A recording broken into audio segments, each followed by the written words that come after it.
in my head, the order was, I need to work on my relationship with God. I need to work on relationship with people. And then I need to work on my relationship with myself. And I have tried to get things, working with this order for so many years. And no surprise, it didn't really work that way. Until I came to a point that I decided to change this order and start with my relationship with myself. Work on this first, and then through that, let the other components sort themselves out. And this has, I think it was the time I started yoga and connecting with myself and coming to who I really am beyond who I think I am or who I was told I am. And to look deep inside and see the wounds and see the scars and see what I was labeling as bad or, whatever judgments I had against myself. And to find my way through the bushes of the internal scene.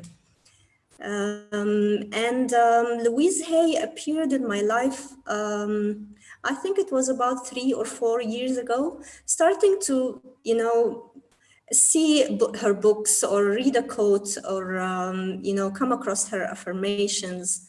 Until last year, I was in India, and it was the first time for me to know that there is a workshop based on the school of Louise Hay, Heal Your Life workshop. I'm not sure if everyone is familiar with Louise Hay. She is classified as a spiritual teacher, a motivational speaker, a healer, many of these titles. And her school is really, really very simple. She teaches of love. And she basically says that if we look at whatever is not working in our lives, let's say, for example, relationships, lack of abundance, difficulty at work, ill health, whatever challenges we face, they mostly come around, those categories. And according to Louise Hay, the base and the core of every challenge we face is lack of self-love. If we look inside, maybe we don't believe that we deserve the money, so the money doesn't come. Or maybe we come from an abuse background like myself, so we believe that we deserve abusive relationships. Or whatever, we don't deserve success, or we think of ourselves as little and not capable, so we don't make it career-wise. So in her coaching and in her teachings, whoever came to her with whatever challenge and whatever problem, she would start with, do you love yourself? And as I'm talking, I'm actually inviting everyone to look inside, and internalize the questions. It's not so much of a talk, but it's a journey inward. Do you love yourself? Do you feel you are worthy? Do you believe in yourself? Do you attend to yourself before you attend to others? And we have so many mixed concepts. And Louise Hay teaches that if we look deep inside us, we would probably find that most of us are walking around in life with the wounds of a 5-year-old. And most of the time, the 5-year-old is making the decisions and is getting into the relationships and is being the boss at work, the horrible boss, and is also being the frustrated employee. Because those wounds have never been attended to. And also in terms of love, when we say, do you love yourself, and learning to love and all about love, it's the unconditional. And it's like going back and unlearning all the conditioning that we have learned in our childhood. So like, drink the milk so that you are good, or, get high scores so that we love you, or pray so that God loves you, or everything, that is based on a condition, creates this pattern in our minds that we need to be loved if we achieve something. And this is very, very true. And we find it time and time again in the workshops and in the coaching sessions. We meet this for real. And it's really very painful to hear a beautiful human being saying, love myself. What did I achieve to love myself? And what Louise Hay teaches, one of her points of philosophy, you are worthy of love because, and think of anything. We can think, because I achieved this, because I did this, because I did that, or because I don't do this, I don't do that. No, to her, it's very simple. Love yourself. You are worthy of love because you exist, just your existence, just who you are. That is all the worth, and that guarantees you the self-love, the love from yourself and the love from people and the love from the universe, regardless what you achieve or you don't achieve. It sounds simple, but we come really to put it into practice, and we find all the old programming coming up. But I said this, but I did that, but I didn't do this. So it's a journey. And Louise has very, very, very simple tools, tools that we can all use. Like, for example, the mirror. She uses the mirror and encourages people to use the mirror as a very accessible and easy tool to connect with the self. You know, in all the communication courses that the people encourage eye contact in communication. So to connect with the self, the eyes are the gateway of the soul. So for us to look into the mirror, to look in the mirror and look deep into the eyes. And actually, it would be good to observe what happens first, the first moment you look in the mirror. Do you adjust your hair? Do you, I don't know, look at the eyebrows? Do you check if your clothes are in order? Do you become judgmental of your appearance, or you go straight into the eyes? And when you look straight into the eyes, it's also good to observe what emotions come up. Is it comfortable to look into your own eyes? Is it scary? I don't know about other cultures, but I know in Egypt and I think most of the Arab cultures, you know, if you look into the mirror, you can become crazy, or maybe ghosts will haunt you, and there are all sorts of beliefs.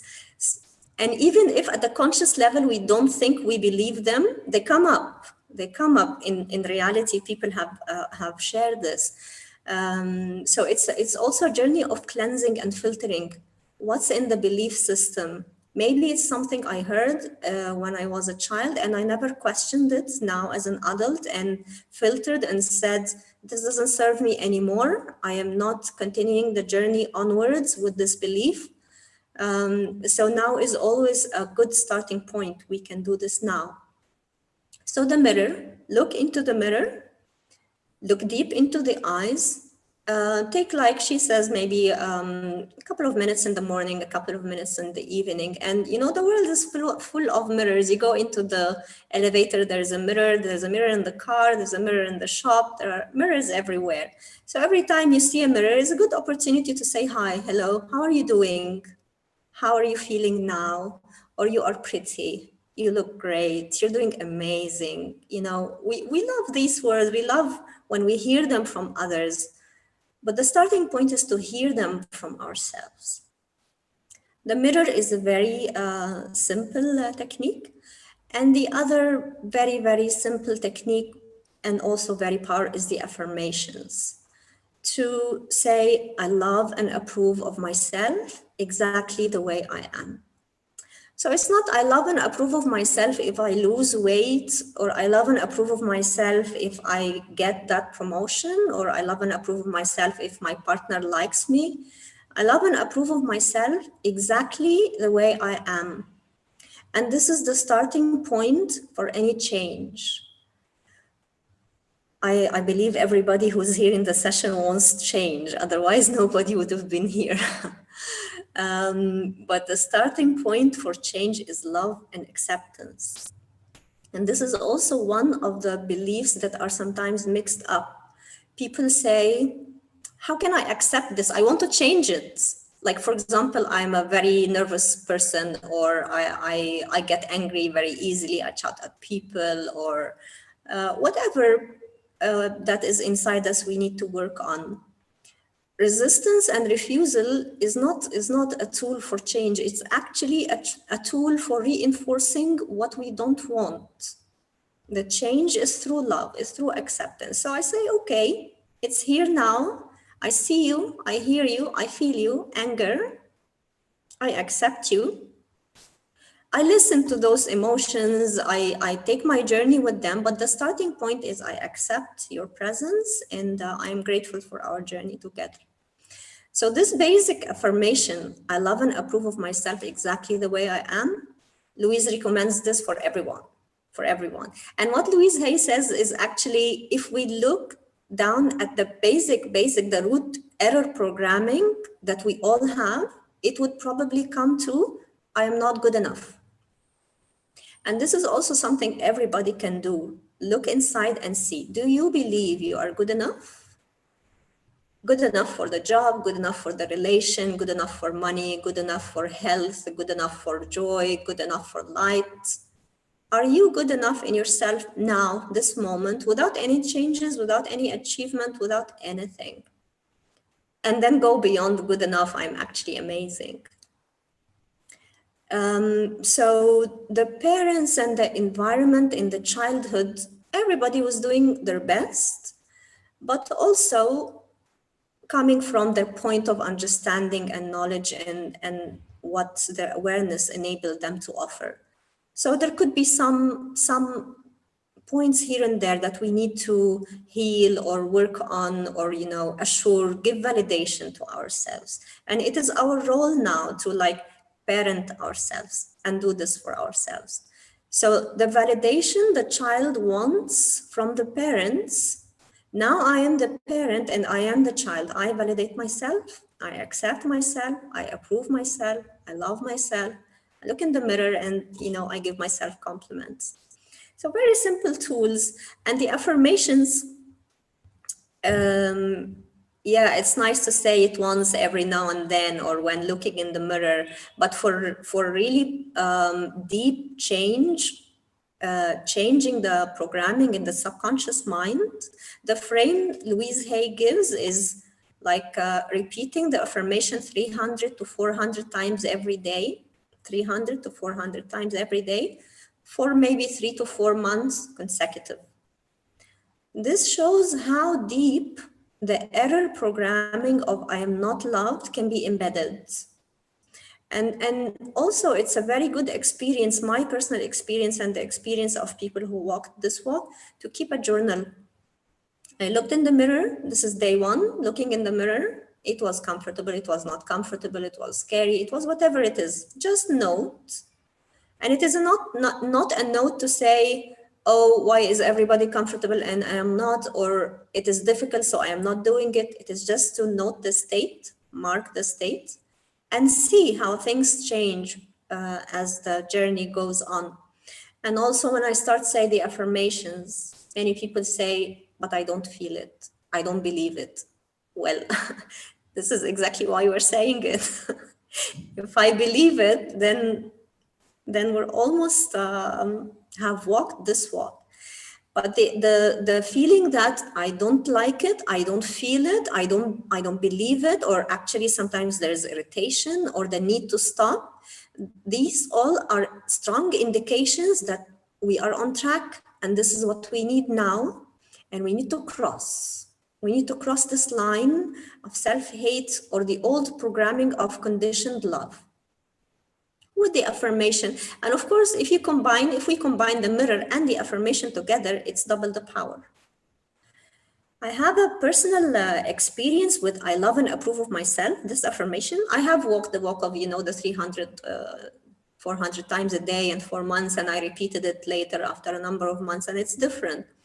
But at a point in time, I thought to myself, I will try repeating this affirmation in the face of any challenge I face.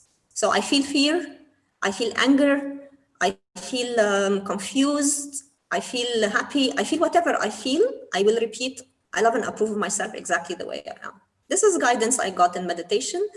And something in my mind was saying, what the hell? What is the relation between you are angry with your mother now and then you're repeating, I love and approve of myself exactly the way I am? It's like, there's no link. But I said, I'm going to try anyway and see what comes up. And what's interesting is that regardless what the situation was, I love and approve of myself exactly the way I am created a shift. So if now I'm in a challenging argument with my mother and I repeat, I love and approve of myself exactly the way I am, and it's like I am diffused. The situation has changed. And it made me realize what was behind the anger is that the child in me was waiting for my mother to approve me, for my mother to love me, according to what's in my head, love means from the mother. But when I gave this to myself, I was okay. I was okay with whatever was happening externally. Also, in the situations of fear, it gave me assurance. So it was quite an interesting experiment. So these are highly, highly recommended tools. They're very simple. And of course, like with all the teachings, we don't need to take anything, just for the face of it or for granted. Try it yourself. And see if it works for you. It works, but we know the range, 300 to 400 times a day for 3-4 months. I believe I believe we deserve the trial. So if I try 3-4 months this tool and it doesn't work, okay, I can check and look for another tool. But we are all worthy of the effort. The other thing that is a bit related also to self-love, not so much from Louise Hay school, but going a little bit to yoga. And I believe also it's also the core of the journey, breaking the two words, self-love. There is a walk to understand what the self is, who the self is, and what love is, and then bring them together. We have all sorts of understandings and conceptions about the self, about who we are. And in most cases, they are all mistaken understandings and limited and need deeper looking and deeper realization of who we truly are. And I guess if we arrive at the point of understanding and realizing who we truly are, we wouldn't be talking about the need for self-love. It would have been realized already. But again, it's also a journey, realizing who we are. This is why tools like yoga, practicing yoga, I mean the asanas and the breath meditation and the mantras and all the practices from this I really don't have a word, but like magical legacy. It opens doors inside to deeper realizations beyond the understanding of the mind, which is most probably mistaken or at least limited. So understanding the self, realizing the self, and then revisiting love. What is love? And going back to Louise, she says at a point in time, we need to stop and maybe, write the big titles like love, abundance, religion, sex, God, life, death, all these big words, and check what do we believe about those? What have we been told? What is in our system? And what do we now consciously to believe? Maybe our understanding of love is not what we now choose to believe. So it's also worth revisiting these words, who we are, what love is, how we can bring them together. A practice that also helped me at a point in time, I was seeing a psychiatrist and I was working also, through the journey of loving the self and everything. And the practice that helped me, because, love myself, love yourself. Okay, what do I do? It wasn't really clear to me in terms of action. What do I do? So what helped me was to externalize the exercise. So ask myself, if it is somebody I love, what do I do for them? How do I express my love to them? Or how do I love to be expressed to me? These two channels, okay? So I write a list of when I love somebody, I care for them, I support them, I get them gifts, I talk to them, I listen to them, whatever your list is. And then the ways of love that touch me, that people hug me, people say I love you, people give me presents that they know I like, whatever your list is. And then start taking the list and internalize the list. This really helped me. So now I had lists, concrete actions, and I could now take the actions from the context of an external relationship and bring it to my relation to myself. So now I understand, or I have an idea about what to do. So I can say to myself, I love you, or even, physically hug myself or pat myself on the back or say encouraging words. So also you can take your time and write those lists if you feel this is something that can help you. I guess this is pretty much all I wanted to share about self-love in such a small window. It's we take journeys, we take workshops, and then we build and we work every day, but just to give a taste of it. And I guess the point that I wanted to highlight before we move to the meditation is the word journey. That it's a journey, that it doesn't flip overnight, and that the universe supports. These are also beliefs that we can choose to adopt. That the universe is watching and the cosmic energy is supporting us in whatever we choose. So if we choose to start working on loving ourselves, the universe will support. But also the support of the universe comes in so many ways. It can come like, okay, there's somebody there working on self-love, send them people that love them to reinforce that. This is one way. Another way is somebody who's working on self-love, send them people who trigger them and give them hate or give them doubts or give them criticism. And this is actually a very powerful tool from the universe to say, hey, you chose this path. Are you sure? We are giving you not obstacles, but like little rocks to polish whatever you're working on. And every time, like when we play a game on the mobile or whatever, you reach a level, and then the higher or the next level can be a little bit more challenging. These are all also tools to support. Not like, oh, life is against me and I'm trying to work on self-love and all the people who hate me are coming up from the past and everything. It's actually a tool for support.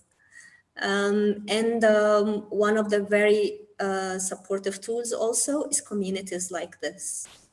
So the circles where there are people like me, like you, like everyone here who are working on themselves, and circles where we can be real and talk about challenges and share our journeys and say where we are and listen to others. Not so much so that somebody says to the other, oh, you need to do this, or why didn't you do that? But just to hold the space for each other and understand and appreciate the depth of the human journey and how genuine the attempts are and how true the challenges are, and how every little step and every little smile in the face in the mirror in the morning is a great milestone. I am sure in everyone's circle you will find communities like these ones. Your heart is set on that, they will start to appear if they are not already visible to you. I am inviting us all now to do a short meditation, and then we will have time at the end of the session for anyone who would like to share their experience or ask questions before we move to the next part of the sessions, all right? So for the meditation, I am inviting us all to sit with the spine straight, not necessarily legs crossed or not. See whatever is comfortable to you. If legs crossed is fine, then fine. If not, okay. Hold your spine straight.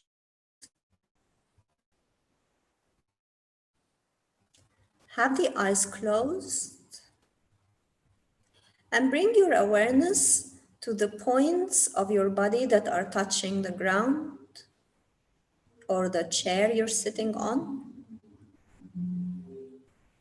and feel really supported and held. You are held with love, whether it is the earth or the chair or the sofa. It's like the mother holding you. You are deeply rooted, and all your roots are roots of love.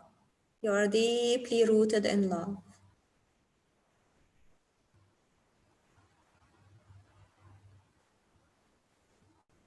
And then start to bring your awareness to the base of the spine.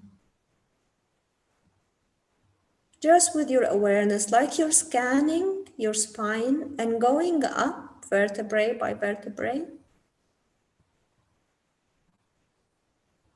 And like you're inflaming love in the whole spine. Maybe you're holding a magic wand and you're touching every bit of your spine. So the love that is already in there sparks and comes to life and shines and vibrates. And you're going higher and higher in the spine. And the flow of love is rising like a magical fountain. It's coming from the depth of the ground through your spine until it reaches the crown of your head. And even through the crown of the head, the love reaches the heavens. And the love comes from the heavens down, through the crown, through the spine, down to the earth. The flow is always going.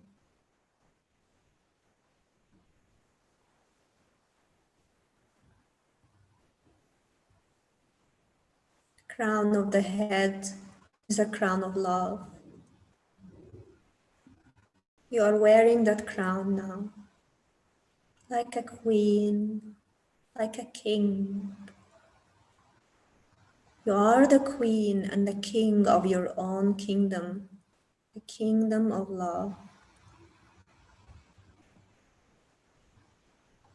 And you are coronated. You have been coronated since the beginning of times, before you even came to earth. You are coronated as a being of love. Wear your crown.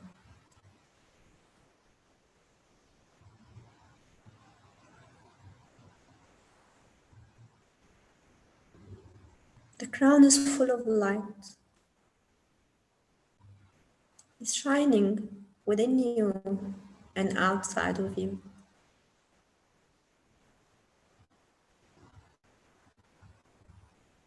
And the light of the crown is taking you deeper inside you, like you're descending now. You're descending from the head, from the crown, deeper inside you, to the eyes. You see with the eyes of love, the ears, You hear with the ears of love, the nose. You smell the smell of love, the mouth. You taste love, you speak love.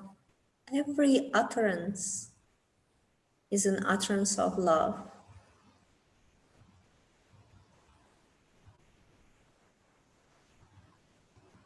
And the flow goes down deeper through the throat.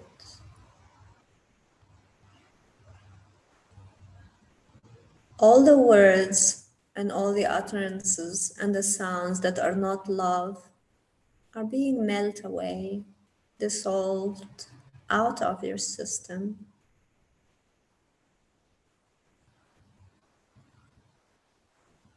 And all the channels now are open for you to descend into the heart, the temple of all temples, the sacred space, the most sacred space on earth. This is where you are. In that sacred space, you see a glazing light, light you have never seen before.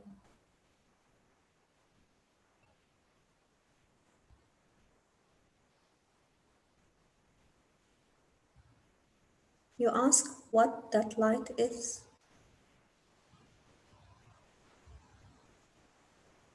And you hear the answer. That's you. That's who you are.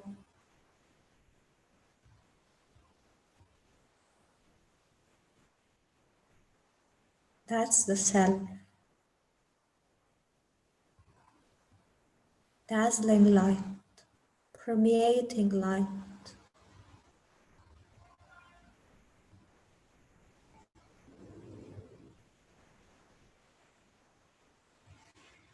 And the light wraps every part of you.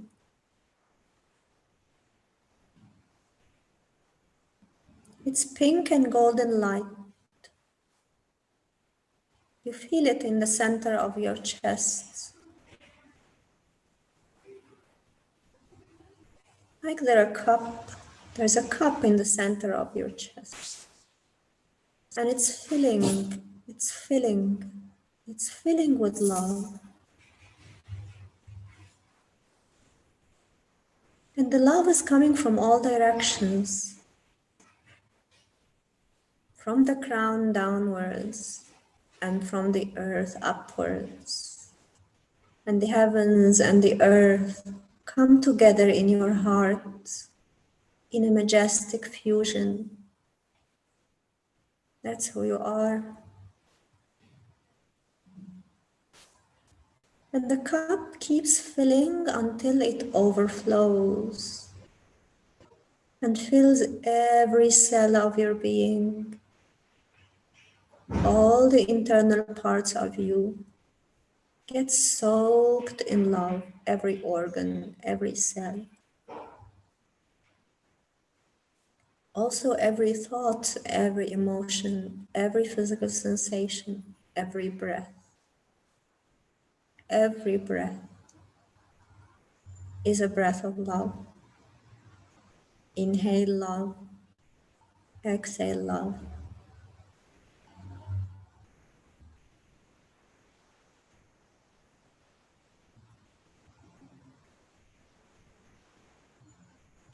Take a few seconds staying in that flow in your heart, with your breath, with the cup, with the flow of love. Feel it, hear it, taste it.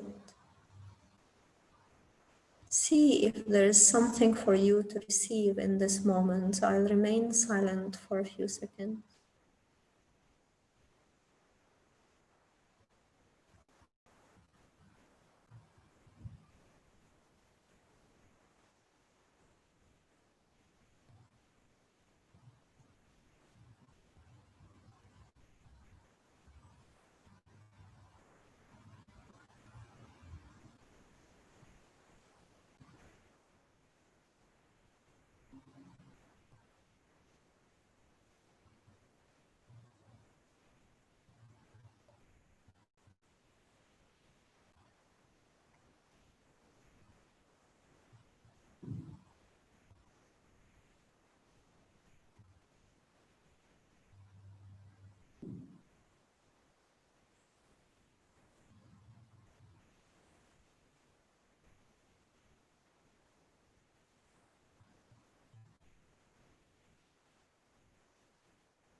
Now place your left hand on the chest, in the center of the chest, on the heart chakra, and the right hand above.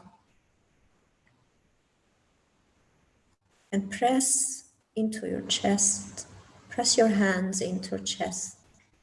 Like you're touching that cup, you're holding that cup. You know the place of the cup. You touch the love within you. And remember the place. Remember the heaven to go to. Remember the fountain of love. This is where it is. Now you have taken a mental picture of where it is and how it feels. You can come back anytime. The breath can take you.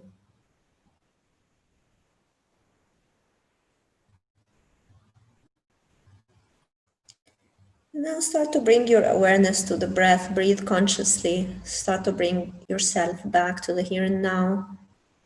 Take a few conscious breaths. Start to wiggle your toes and your fingers. Stretch your spine, move your shoulders. And when you are ready, open your eyes slowly and come back.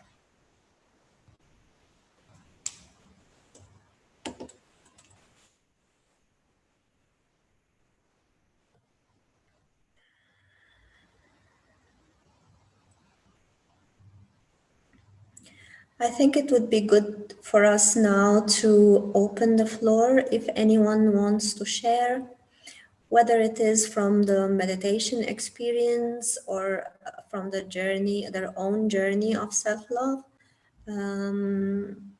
Or if you have questions. If it is something you want to share from your journey, I encourage everyone to use I and to speak about themselves rather than, about people and communities and whatever. And I'm here if there are any questions. Madhu, over to you. Wow. I have no words to share, Dalia. You have each word you have shared has a lot of deeper meaning to it, and I cannot express my gratitude. Wow, wow. And parent yourself. That's really very important. We often think that somebody else has to take care of me, but we have to take care of ourselves. We have to parent ourselves. We have to help that inner child who is inside us, who is hurt deep down. Maybe it may be from our childhood or from the recent times. So we have to give a helping hand to that child. What a beautiful sharing you have shared, Dalia. I think I can listen to you for longer periods of time. And at the end, you also mentioned about the circles, sharing in the circles. That's very important. Recently, I came up with this. I've um, I've read this book called Yashodhara. Yashodhara is nothing but she's none other than Buddha's wife. So where Buddha left his home to find his own path and to get enlightened, but Yashodhara, staying at the palace, she had built a community where she formed a circles and where she calls it as sharing circles, where they come and they share about their own experiences. So they don't give any suggestions; they just share their experiences and they just listen. Everybody will listen. So wonderful. Good that you have brought it again, Talia. This whole group, the Beam group, which we call Beam, is nothing but breath energy awareness meditation. I call it as a family. We call it as a family because in this group we don't judge anybody. In this circle we don't judge anybody, or we invite everybody to share their experiences. And thank you once again for coming up and sharing the importance of these circles, how it will influence one another. Thanks once again, Dalia. And Madhu, thank I don't want to take too much time. I know I am talking to you a lot, so I want our friends to you. share their experiences. Yes, friends. If you have any experiences to share, please go ahead and unmute yourself. Hi, Dalia. This is my Bala from Texas. It's wonderful. I really enjoyed the way you expressed the self-love, especially in your short meditation, how you were going from bottom of the spine, showing the love from every part of the spine up, and also coming down with the love of every part of our body. How we are building. With self love of of all our parts of the body. It's wonderful. I always have pain on my left side, most of especially on my back. I suffer with some cervical and sciatica pain. Then I read in this book, Louis Hay's book, left side always has feminine energy, and whenever we don't give enough importance to that, I read that we experience some, uh, some kind of, like pain in the side. Um, Also, like what I realized in general, especially in our women community in Asian culture, we give importance to others, to our husband, family, children, and we don't take care of ourselves. We always think we ourselves are the last priority. That's actually, I mean, in this probably eventually the generations are changing now. But I remember like first when I came to this country, last first few years, we had a lot of responsibilities. I worked, not only full-time job, taking care of kids and other family responsibilities. Always like I ignored myself a lot. But when I started reading this book, I realized, how important the self-love is. But slowly, with the meditation and all these books, I started healing myself and started feeling better without medication. And thanks a lot for all your sessions, like yours and Madhu's. We are educating ourselves with self-love and more. Thanks a lot. Thank you. Thank you. Thank you, Balaji. Wonderful sharing. Anybody else, friends? Do you want to add anything to it, Dalia, to our friend Balaji share? Yes, 2 points actually. Thank you so much for the very authentic sharing. Yeah, Louise Hay has this. They call it Louise Hay Bible, the book about heal your body, and the metaphysical meaning behind the pain in the physical body. It's a great tool. My personal experience, it works really, really well when I use this as a guidance, just a broad guideline. But then also I go into meditation and I speak to my body and listen to that part and hear what is the emotion that is being trapped there, or what is the challenge, or what is my body trying to tell me. I mean, Louise Hay's work is great, but also we need to empower ourselves and listen to it coming from ourselves. And the point about not being raised to loving ourselves, and the misunderstanding sometimes is very relevant also here in the Egyptian culture, and I guess the Arab region also. If you love yourself, you're selfish. There are even words in Arabic. You think of yourself before others, you're selfish. And there are many like misconceptions again about, and there's this, what is the word? I can't get the word in English, but anyway, like a wrong mixing between selfishness and love. What is being selfish and what is being loving to myself? So attending to myself first, unless there's an emergency or somebody needs help, okay, I can see if I can support. But putting myself aside all the time and I come last, especially if people here are mothers in particular, and the concept of sacrifice, and then you end up like where am I? What's happening? And anyway, spiritual schools bring us back to the self. If there is anything we want to practice in life with others, we need to practice with ourselves first. Master it with yourself, or forget master, practice, learn it with yourself, and then you're more capable of loving others. Also, it works the other way. Love yourself, and then others are more capable of loving you. Thank you so much for sharing. Wow. Wow. Wonderfully said, Dalia. Wonderful. Yeah. Thank you. Thank you so much, Dalia. Thank you, And Madhu. I'm and really and great. any other friends? Any other wants to share? Because it's a great opportunity to share and interact. And if you have any doubts, or if you feel like expressing, please do express here. It's a we are here to listen. Oh, by the way, Dalia, what are the best affirmations to do 300 to 400 times a day? When you're saying, can you please mention a couple of those? Yeah.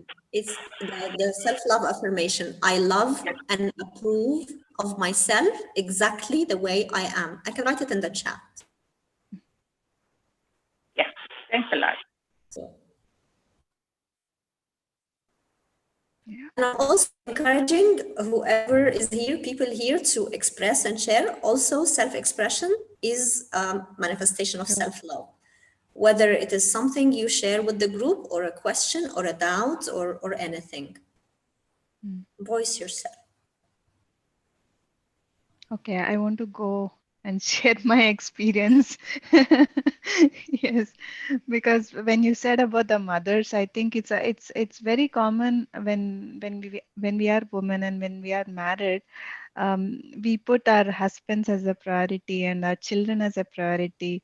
So it happened once that I was in Egypt. When I was in Egypt, Patriji was there, Patriji. So he came to Egypt, and there were so many people at our home, and everybody were eating, and I did not eat. And at the end, there was no food. And Patricia asked me, "Did you eat?" I said, "No." Why?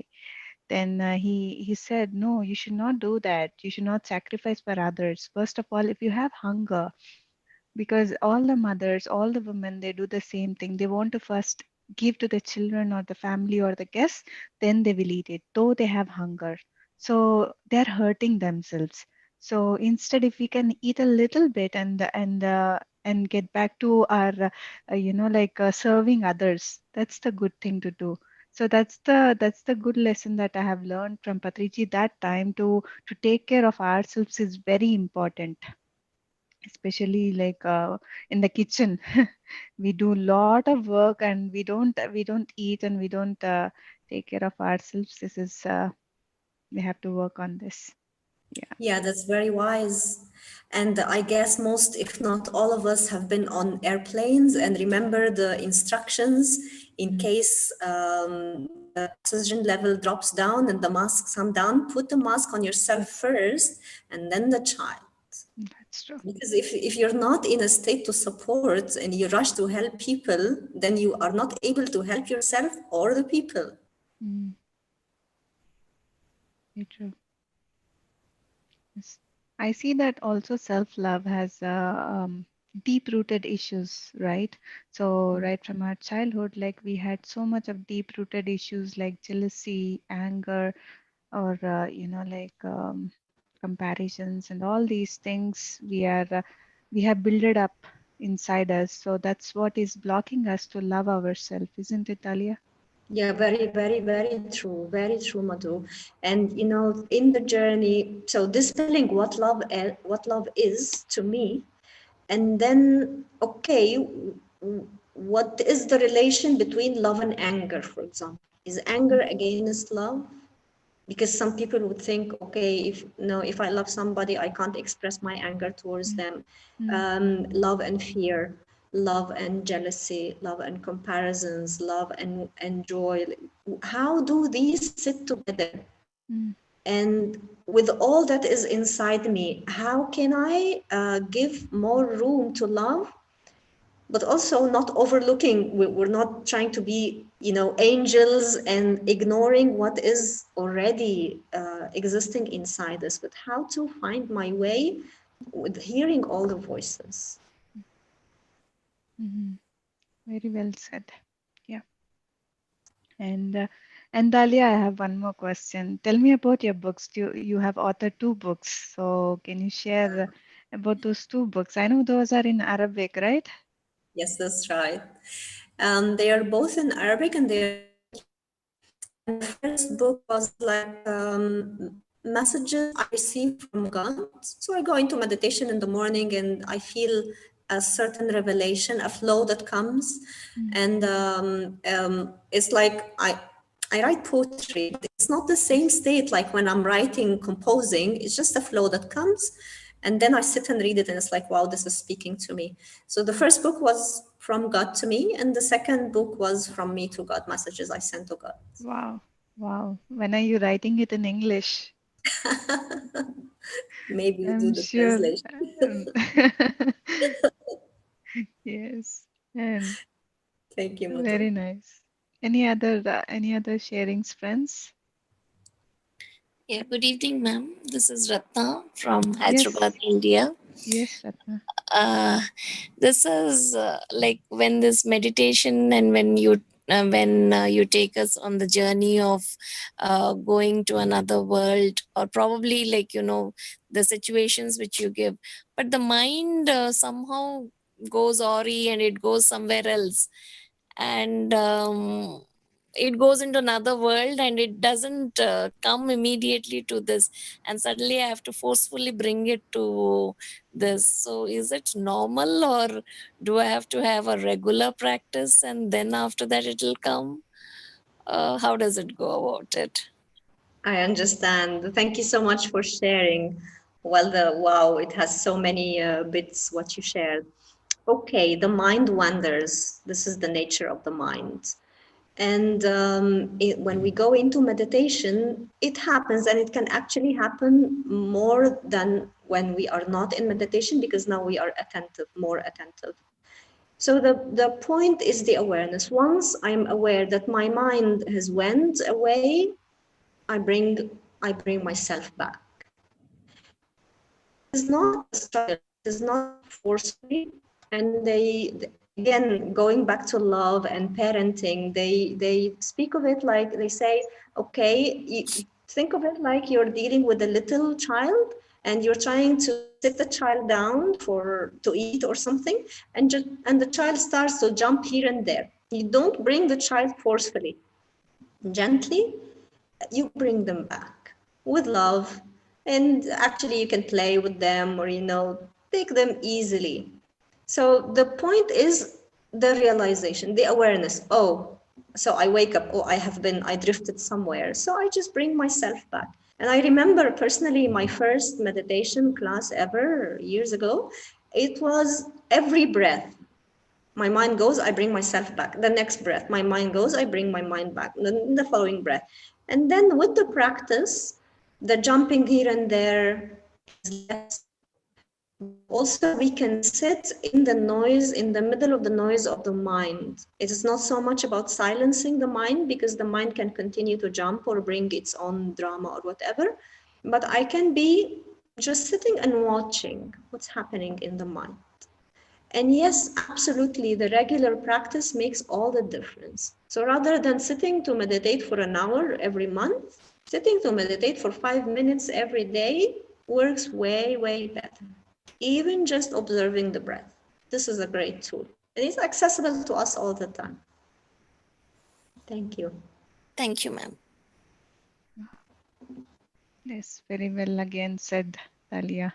And yeah, meditating once in a month don't bring any good to you only if you meditate every day at least for 5 minutes. Like going to the gym. If you go once in a month to a gym, would you build your body? No, you have to go to gym every day so that you can build your body. So again, again, thank you so much, Talia. And a friend from YouTube is asking Sahar. Sahar is asking, thank you. So he's saying thank you, thanks to you, and wonderful sharings. And also he's asking the books. Can you mention the books in Arabic? Yes, the first book is قال لي, so like he said to me, and the second book is قلت له, I said to him. Kalali Koltu Kol له. Kal قلت Koltulahu. له. Koltulahu. Wow, bravo, that's great. أنا أتكلم عربي شوية شوية.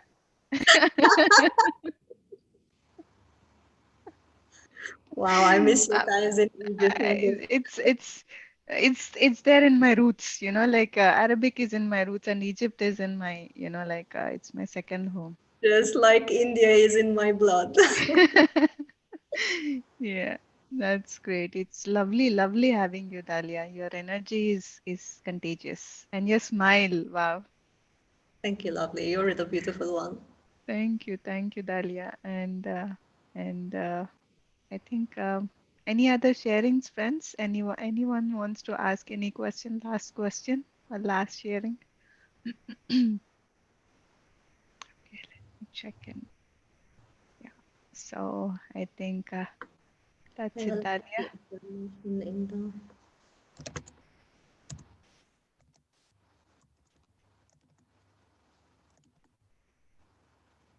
Mm. So that affirmation which you have shared is I'm really trying to beautiful. write it, but the keyboard is typing in Arabic only. I don't know why. Okay. So I love and Yeah, it's accept. working. It's working. Okay.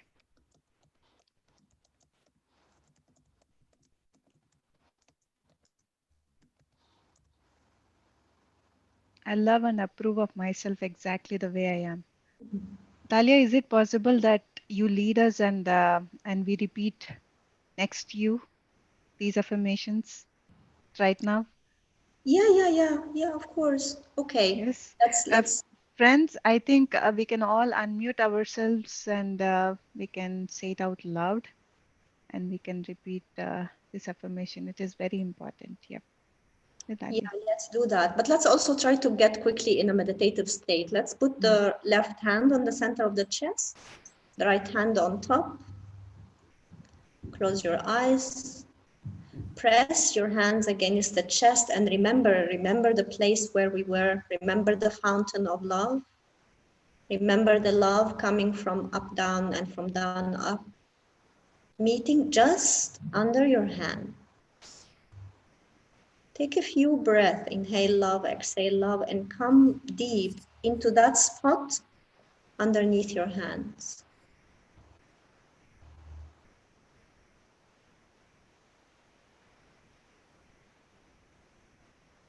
Now repeat after me. I love and approve of myself exactly the way I am. I I love love and approve and of approve of myself myself exactly the exactly way the I way am. I am. I love and approve of myself exactly the way I am.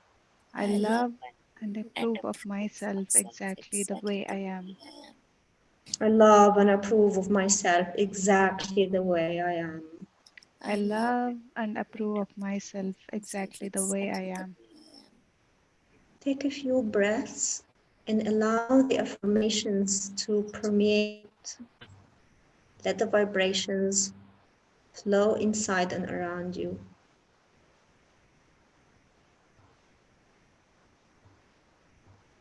And bring yourself back.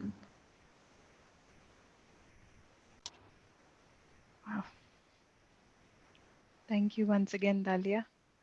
It was Thank you so lovely, much. Madhu. Thank you. Thank you. And we will hear you soon. We want more of your sessions. It's such an enlightening talks you give. So if you are available, please, we want you to come another times and also share your wisdom on various topics about your book, maybe about your books, sharing on your books. Yeah. Thank you. With Thank my you once pleasure. again. Thank you once again, Dalia. Thank you. Thank you, everybody.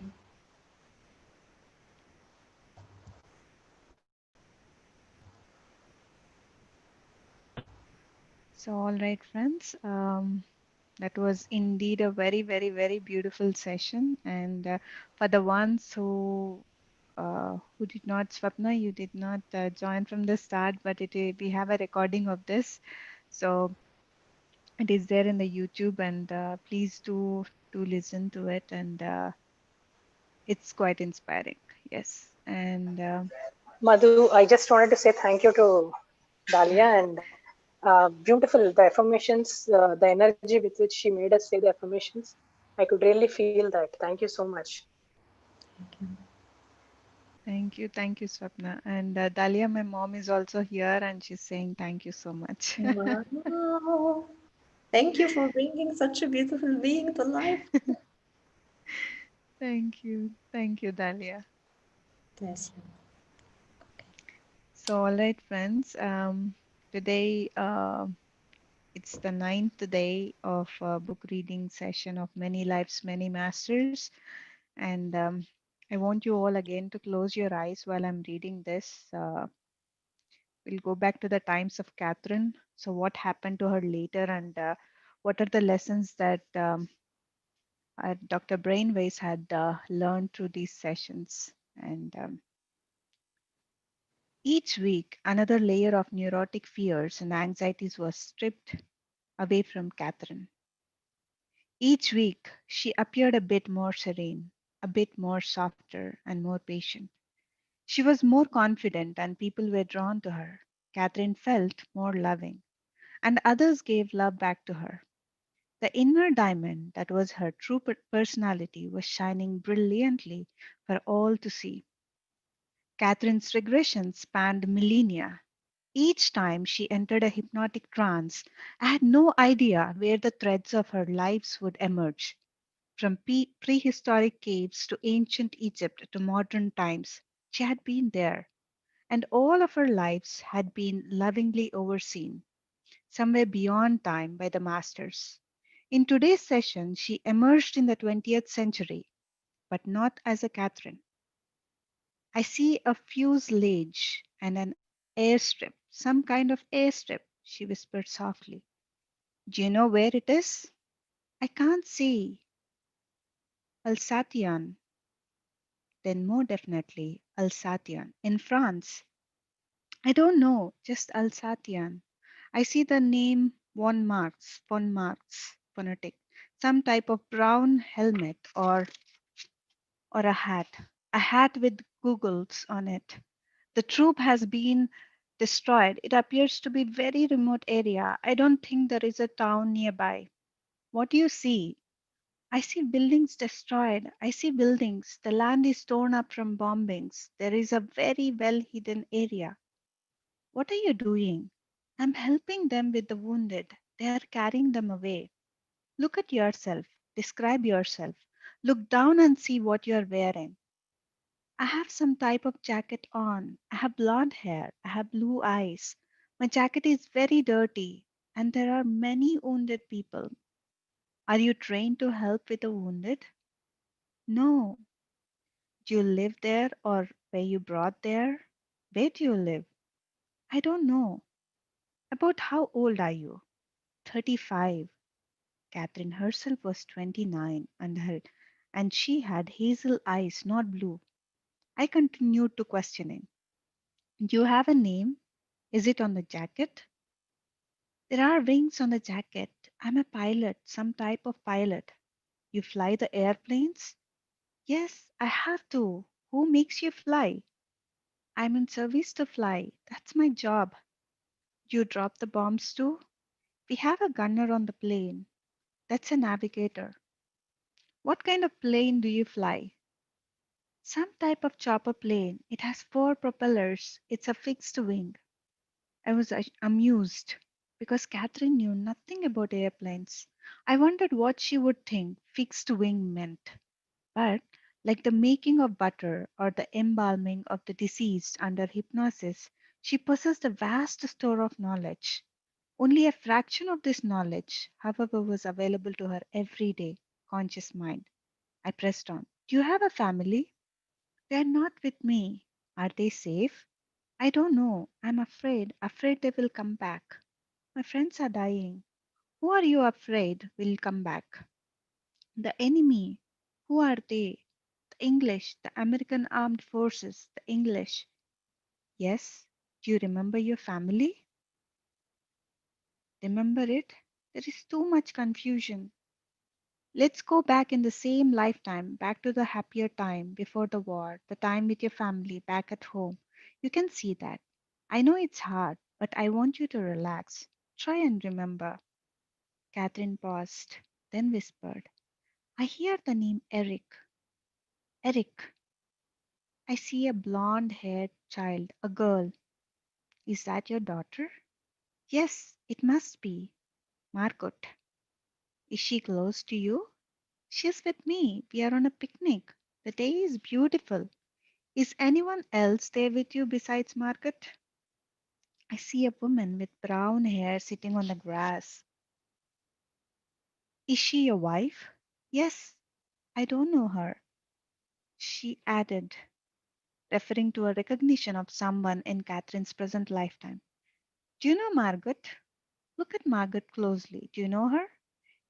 Yes, but I'm not sure how. I knew her from somewhere. It will come to you. Look into her eyes. It's Judy, she answered. Judy was presently Catherine's best friend.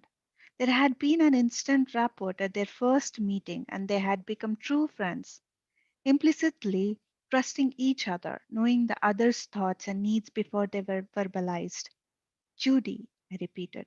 Yes, Judy, she looks like her, she smiles like her. Yes, that's good. Are you happy at home or are there problems? There are no problems. Long pause. Yes, yes, it is a time of unrest. There is a problem deep in the German government, the political structure. Too many people want to move in too many directions. It will eventually tear us apart. But I must fight for my country. Do you have strong feelings for your country?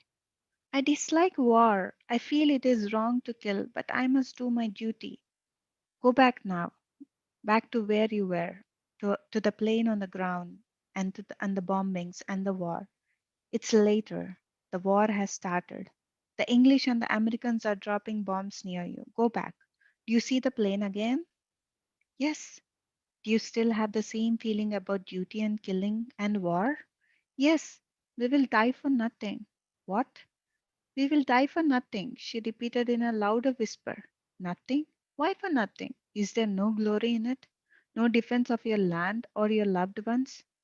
We will die for defending the ideas of few people, even though these were the leaders of your country. They can be wrong. She quickly cut me off. They are not leaders. If they were leaders, there would not be so much internal strife in government. Some people call them mad. Does this make sense to you? Power crazy? We must all be mad to be driven by them, to allow them to drive us, to kill people and to kill ourselves. Have you any friends left? Yes, there are still some alive. Are there any that you are particularly close to in your airplane crew? Are your gunner and your navigator still alive? I don't see them, but my plane wasn't destroyed. Do you fly again in the plane? Yes, we must hurry to get the remaining aircraft off the strip before they return. Go into your plane. I don't want to go. It was as if she could negotiate with me. But you must to get it off the ground. It's so senseless. What kind of profession did you have before the war? Do you remember? What did Eric do? I was second in command on a small plane, some plane flying cargo. So you were a pilot then too? Yes. That took you away from home a lot? She answered very softly, wistfully. Yes. Go ahead in time, I instructed. To the next flight. Can you do that? There is no next flight. Has something happened to you? Yes. Her breathing was exhilarating and she was becoming agitated. She had gone ahead to the day of her death. What's happening? I'm running from the fire. My party is being torn apart by the fire. Do you survive this? Nobody survives. Nobody survives a war. I am dying. Her breathing was heavy. Blood. Blood is everywhere. I have pain in my chest. I have been hit in my chest and my leg and my neck. It's so much pain. She was in agony, but soon her breathing slowed and became more regular. Her facial muscles relaxed, and a look of peacefulness came over her. I recognized the calm of the transition state. You look more comfortable. Is it over? She paused, then answered very softly. I am floating away from my body. I have no body. I am in spirit again. Good. Rest. You have had a difficult lifetime. You went through a difficult death. You need to rest. Restore yourself. What did you learn from that lifetime? I learned about hate, senseless killing, misdirected hate, people who hate, and they don't know why. We are driven to it by the evil when we are in the physical state. Is there a higher duty than duty to the country? Something that could have prevented you from killing even if you were ordered, a duty to yourself? Yes, but she did not elaborate. Are you waiting for something now? Yes, I'm waiting to go into a state of renewal. I must wait. They will come for me. They will come. Good. I would like to talk with them when they come. We waited for several more minutes. Then abruptly her voice was loud and husky, and the original master spirit, not the poet master, was speaking. You were correct in assuming this is the proper treatment for those in the physical state. You must eradicate the fears from their minds. It is a waste of energy when fear is present. It stifles them from fulfilling what they were sent here to fulfill. Take your cues from your surroundings. They must first be put into a level very, very deep where they no longer can feel their body. Then you can reach them. It's only on the surface that the trouble lies. Deep within their soul, where the ideas are created, there is where you must reach them. Energy. Energy is everything. So much is wasted. The mountains. Inside the mountain, it is quiet. It is calm at the center. But on the outside is where the trouble lies. Humans can only see the outside, but you can go much deeper. You have to see the volcano. To do it, you have to go deep inside. To be in the physical state is abnormal. When you are in the spiritual state, that is natural to you. When you when we are sent back, it's like being sent back to something we do not know. It will take us longer. In the spirit world, you have to wait and then you are renewed. There is a state of renewal. It's a dimension like the other dimensions, and you have almost succeeded in reaching the state. This caught me by surprise. How could I be approaching the state of renewal? I have almost reached it, I asked incredulously. Yes, you know so much more than the others. You understand so much more. Be patient with them. They don't have the knowledge that you have. Spirits will be sent back to help you, but you are correct in what you are doing. Continue. This energy must not be wasted. You must get rid of the fear. That will be the greatest weapon you have. You must get rid of the fear. That will be the greatest weapon you have. The master spirit was silent. I pondered the meaning of this incredible message. I knew I was successfully getting rid of Catherine's fears, but this message had a more global meaning. It was more than just a confirmation of the effectiveness of hypnosis as a therapeutic tool. It involved even more than past life regressions, which would be difficult to apply to the general population one by one. No, I believed it concerned the fear of death, which is the fear deep within the volcano. The fear of death, that hidden, constant fear that no amount of money or power can neutralize. This is the core. But if people knew that life is endless, so we never die, we were never really born, then this fear would dissolve. If they knew that they had lived countless times before and would live countless times again, how reassured they would feel. If they knew that spirits were around to help them while they were in physical state and that after death, in spiritual state, They would join these spirits, including their deceased loved ones. How comforted they would be. If they knew that guardian angels really did exist, how much safer they would feel. If they knew that acts of violence and injustices against people did not go unnoted, but had to be repaid in kind in other lifetimes, how much less anger and desire for vengeance they would harbor.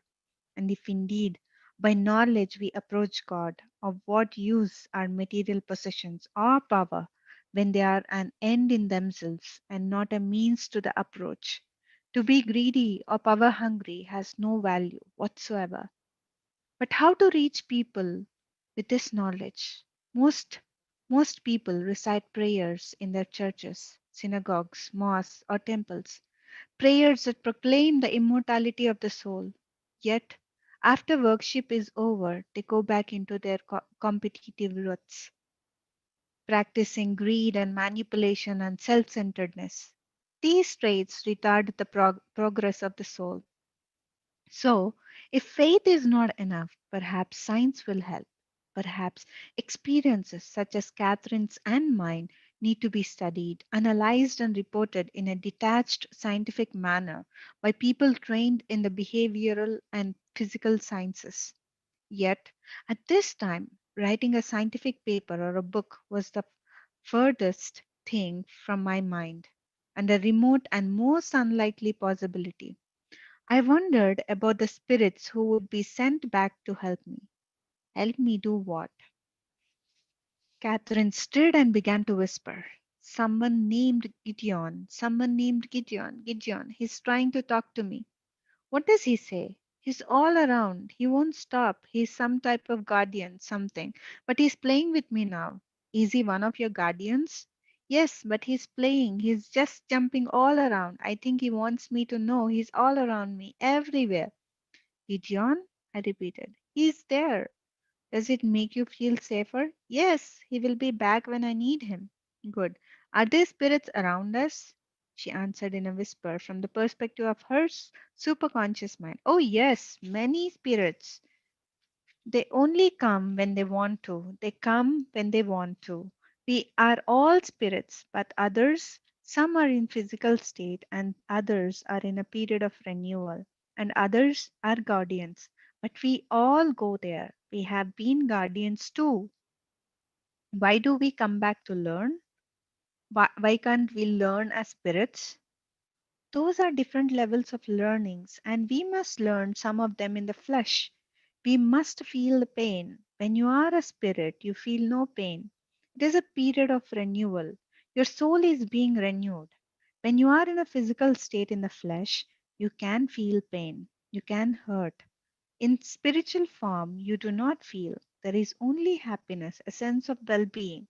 But it's a renewal period for us. The interaction between people in the spiritual form is different.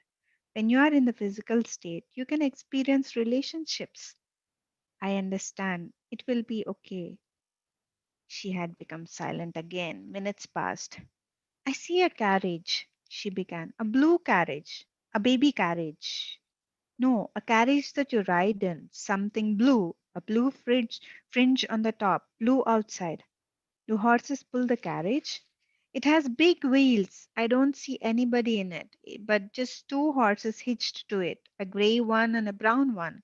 The horse name is Apple, the gray one, because he likes apples. The other one's name is Duke. They are very nice. They won't bite you. They have just big feet, big feet. Is there a mean horse too? A different horse? No, they are very nice. Are you there? Yes, I can see his nose. He's so much bigger than I am. You ride the carriage? By the nature of her responses, I knew she was a child. There are horses. There is a boy there too. How old are you? Very little. I don't know. I don't think I know how to count. Do you know the boy, your friend, your brother? He's a neighbor. He's there for some party. They are having a wedding or something. Do you know who is getting married? No, we were told not to get dirty. I have brown hair, shoes that button on the side all the way up. Are these your party clothes? Good clothes, it's a white, some type of white dress with a something roughly over it, and it ties in the back. Is your house nearby? It's a big house, the child answered. Is that where you live? Yes. Good. You can look into the house now. It's okay. It's an important day. Other people will be dressed well too, wearing special clothes. They're cooking food, lots of food. Can you smell it? Yes, they're making some type of bread. Bread. You're told to go back outside again. I was amused at this. I had told her it was all right to go inside, and now she had been ordered out again. Do they call your name? Mandy. Mandy and Edward. Is he that boy? Yes. They won't let you stay in the house. No, they're too busy. How do you feel about that? We don't care, but it's hard to stay clean. We can't do anything. Do you get to the wedding later that day? Yes, I see many people. It's crowded in the room. It's hot, hot day. There is a person there. The person's there with a funny hat, a big hat, black. It comes out over his face, quite a ways. Is this a happy time for your family? Yes. Do you know who is getting married? Just my sister. Is she much older? Yes.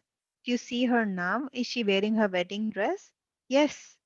Is she pretty? Yes. She has lots of flowers around her hair. Look at her closely. Do you know her from another time? Look at her eyes, her mouth. Yes, I think she's Becky, but smaller, much smaller. Becky was Catherine's friend and co worker. They were close. Yet Catherine resented Becky's judgmental attitude and her intrusiveness into Catherine's life and decisions. After all, she was a friend, not family. Perhaps the distinction was now not so clear. She likes me and I can stand near the friend because she does. Good. Look around you. Are your parents there? Yes. Do they like you as much? Yes. That's good. Look at them closely. First your mother. See if you remember her. Look at her face. Catherine took several deep breaths. I don't know her. Look at your father. Look at him closely. Look at his expression, his eyes, also his mouth. Do you know him? He's Stuart, she quickly answered. So Stuart had surfaced once again. This was worth exploring further. What's your relationship with him like? I love him very much. He's very good to me, but he thinks I'm a nuisance. He thinks children are nuisances. Is he too serious? No, he likes to play with us, but we ask too many questions. But he's very good to us, except we ask too many questions. Does that sometimes annoy him? Yes, we must learn from the teacher, not from him. That's why we go to school to learn. That sounds like him talking. Does he say that to you? Yes, he has more important things to do. He must run the farm. Is it a big farm? Yes. Do you know where it is? No. Do they ever mention the city or the state, the name of the town? She paused, listening carefully. I don't hear that. She was silent again. Okay. Do you want to explore more in this lifetime to go ahead in this time, or is this? She cut me off. This is enough. During this entire process with Catherine, I had been reluctant to discuss her revelations with other professionals. Actually, except for Carol and a few others who were safe, I had not shared this remarkable information with others at all. I knew the knowledge from our sessions was both true and extremely important. Yet, anxiety about the reactions of my professional and scientific colleagues caused me to keep silent. I was still concerned with my reputation, career, and what others thought of me. My personal skepticism had been eroded by the proofs that, week after week, fell from her lips. I would often replay the audio tapes and re experience the sessions with all their drama and immediacy, but the others would have to rely on my experiences, powerful but nevertheless not their own. I felt compelled to gather even more data. As I gradually accepted and believed the messages, my life became simpler and more satisfying. There was no need to play games, to pretend to act out roles, or to be other than what I was. Relationships became more honest and direct. Family life was less confusing and more relaxed. My reluctance to share the wisdom that had been given to me through Catherine began to diminish. Surprisingly, most people were very interested and wanted to know more. Many told me of their very private experiences of parapsychological events, whether ESP, deja vu, out of body experiences, past life dreams, or others. Many had never even told their spouses about these experiences. People were almost uniformly afraid that by sharing their experiences, others, even their own families and therapists, would consider them odd or strange. Yet, these parapsychological events are fairly common, much more frequent than people realize. It is only the reluctance to tell others about psychic occurrences that make them seem rare, and the more highly trained are the most reluctant to share. The respected chairman of a major clinical department at my hospital is a man who is admired internationally for his expertise. He talks to his deceased father, who has several times protected him from serious danger. Another professor has dreams that provide the missing steps or solutions to his complex research experiments. The dreams are invariably correct. Another well known doctor usually knows who is calling him on the phone before he answers it. The wife of the chairman of psychiatry at a Midwestern university has a PhD in psychology. Her research projects are always carefully planned and executed. She had never told anyone that when she first visited Rome, she moved through the city as if she had a road map imprinted in her memory. She unerringly knew that what was around the next corner, although she had never been to Italy previously and did not know the language. Italians repeatedly approached her in Italian, continually mistaking her for a native. Her mind struggled to integrate her experiences in Rome. I understood why these highly trained professionals remained in the closet. I was one of them. We could not deny our own experiences and senses. Yet, our training was in many ways diametrically opposite to the information, experiences, and beliefs we had accumulated. So we remained quiet. So, thank you, friends, for listening. And Please go on, Mother. Don't stop. thank you, Sapna. Yeah, today it was very deep. Mm, yes. So, I think today we have done the ninth chapter. Tomorrow we will go ahead with the 10th chapter. Yeah. So we will all see each other again tomorrow and have a lovely day, a lovely night, and a lovely evening. Namaste to all. Bye bye, Swapna. Bye bye, Mridulaji. Thank you all. Thank you, everyone. Bye. Bye bye. Bye bye.